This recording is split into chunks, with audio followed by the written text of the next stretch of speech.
Welcome to the desert of the real.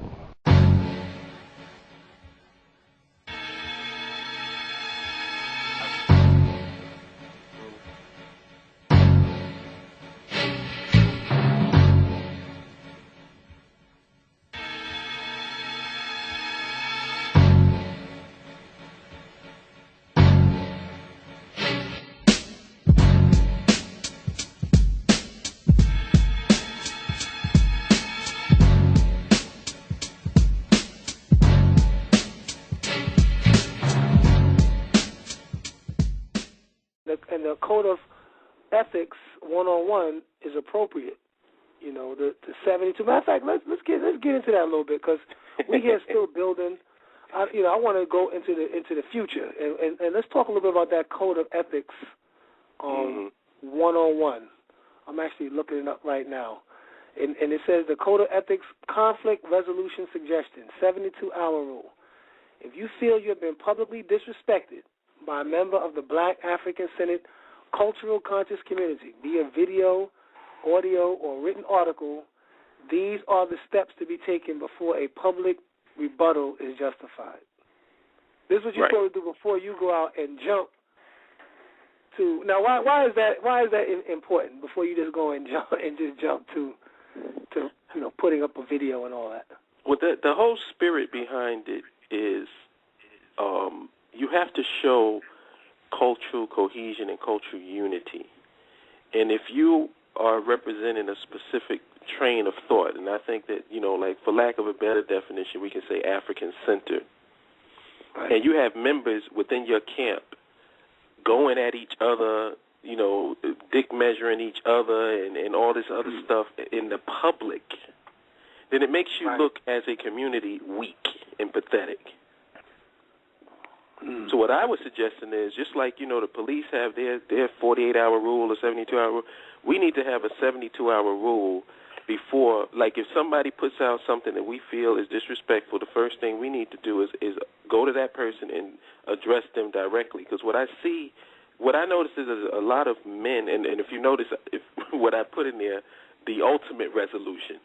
If you really read it, because that's what most men really do. If it's a real beef you got with somebody, that's how you handle it. Anything other than that is just a bunch of bullshit. That's some emotional shit that y'all need to work out and get over. You know what I'm saying?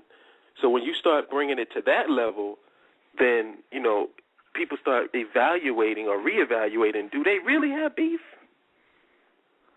Or is this just some self-aggrandizement or some ego stuff going on? And we don't need to have these type of displays public. Right. You have a disagreement with your wife. You don't go out and get a microphone and go in front of your house. No, it's funny that you should even say that, because I was looking at the 24/7 with Floyd Mayweather. He's getting ready to fight this dude Victor Ortiz, and I just was looking at that, and I saw how this dude Floyd. I know things is for the camera, but then there's things that you got to be like, hold on, this man is just disrespecting his father publicly, calling him a bitch. Pretty much, this dude is you was never nothing. You was jealous of me and blah blah blah blah. And Floyd was saying this about his father. He just cold, just. Wow, I didn't know that. He was never nothing. He was always jealous of my success and this, that, and third. He pretty much said, if me and my father never speak again in life, I'm fine. I'm good. Wow. And I just thought about that. I just thought about all this, going public and talking to them, especially family members and people that's, in the struggle with you. Come on, man. Where's the ethics? Yeah, definitely. You don't want to, the public consumption thing is just, to me, grandstanding. Right. It's grandstanding, and the grandstanding is weak as far as I'm concerned. Because if I got an issue with you, I go to you. Right. That's it. First. Yeah. And really, if you're dealing with mature people, that should be enough to squash it. If it's something that's squashable. So, one, immediately contact the person who disrespected you. At that point, usually about 85% of the beefs to 90% of the beefs can be resolved right there. Thank you. Going right there. Then now, the person you contact, this is two, cannot avoid you or not talk to you. This is not an option and should be unaccepted within. Now talk about that one. Yeah, it should be culturally unacceptable for you to deny a conversation with somebody that's trying to reach out to you based on some stuff that you said. That should be cold. So if you are caught doing that, like if somebody says, like you make a comment about somebody and they call you up directly and then we find out that you don't even want to speak to them, then you basically lost. In terms of the culture, right? You know, that's a bitch move. Right. Because what's that about? That's two. The second one is to avoid all the drama. That's when you was already setting up your Jerry Springer. That's why you're not contacting the person. Because you got a whole plan to create a drama off of this. Right. Your whole goal is to take it public. You ain't going to do it privately. Right. And then you say, 3, if both parties are so emotional and worked up that they cannot speak to the other person, both people must agree on a third-party mediator for the discussion. Right. That's possible because sometimes, depending on what it is, it's just too much emotions involved and two people can't rationally deal with each other. So then sometimes you have to have a third party, an objective party that can sit down and mediate. Right, and we played that role to a certain degree, even in the midst of the SETI. We made sure that when SETI was on the show doing the Blueprint for Black Power, Nation Building 101, when he did that, we made sure that was at a time, it was at the height of when him and Sarnetta and I think and Natural Tahuti was going at it. We was like, listen, you're not going to come in here and use this as a platform to air out. And we told SETI, you're not going to do that either. You're not going to just go, and now because you on the show and you have a platform, take it to be about them. Mm-hmm. You know, we want to talk about our people. And another thing, having a 72-hour rule in place culturally as a people, it doesn't mean that everybody has to abide by it. But what it does mean is that if you don't abide by it, then you just automatically disqualified as being anybody that's relevant in our community. I mean, nobody has to abide by the 72-hour rule. You can go outside of the 72-hour rule and do whatever the hell you want to do. Nobody is forced to do it. But if you do that, then that means that you're about divisiveness and you're not about coming together, because I don't see how anybody could really disagree with this. So if you reject it, then what does that say about you? Like, what are you really trying to do? Right. What's the real objective? What's the real objective in that? And it's a lack of sincerity, you know. It's too late in the game to get caught up in these little petty beefs and all this ego and all this grandstanding. You know, we tried to deal with that. And then you say any conversation or discussion within the 72-hour period are confidential and private between both parties and the mediator. And if conflict is not resolved, cannot be used in any rebuttal. Right. So whatever is said during that period of talking, that's private between the parties involved and should not be put out there for public consumption. Any violation of that is a bitch-ass move. Right. You need to be called for that. Right. I like number 5. Number 5 is my favorite because number 5 just gets to the point of, is this really a beef or what's going on with this?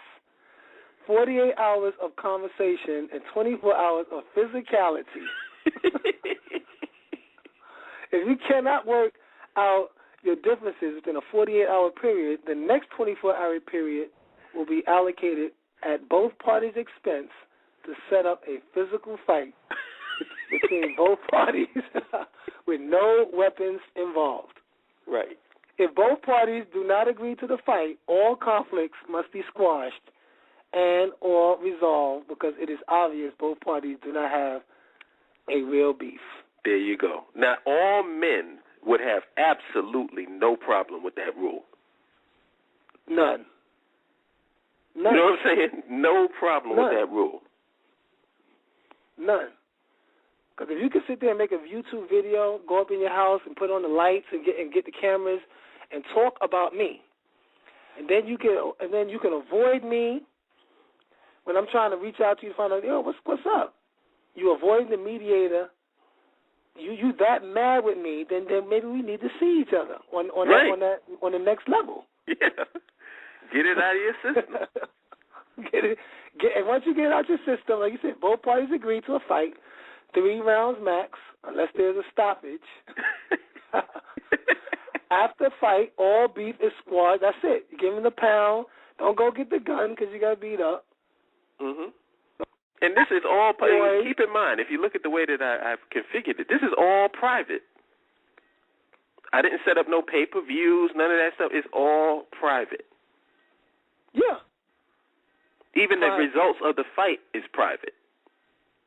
Wow. The only thing people, because think about it, if all of this stuff is going on behind the scenes, the people out in the public won't even know that it's happening. And that shows cultural cohesion, that shows unity, that shows strength, and that shows organization. And that could be done right now. I like that. And then what about this? The responsibilities of the unbiased whole. Right. It should be culturally unacceptable for members outside of the conflict between 2 individuals to take sides publicly, because then you see that happens too. Right. Now you got these other videos coming up for people that's not even involved in the situation directly, putting their 2 cents in. Right.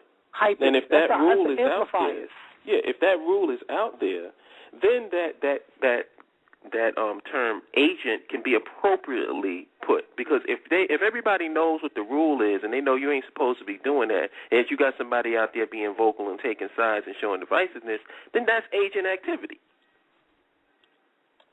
Right. Right now you can say agent, but it don't really have no meat behind it. It don't mean nothing because there's really no code of ethics, no code of conduct. It's like it's this cultural ambiguity going on where nobody can really define what a punishable offense is. Right. Right.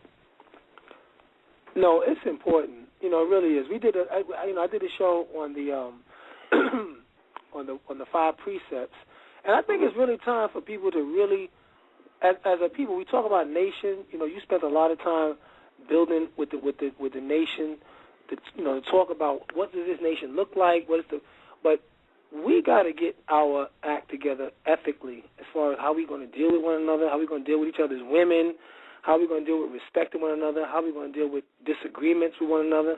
And we don't do that. All the talk is not. It can't work out. It can't happen. It's bound to be chaos, like you said. It's bound to be all the who's the knowledge king.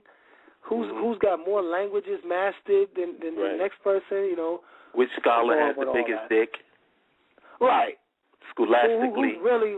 Right. Well, we say the king consciousness. Who's the king? Who wears the crown?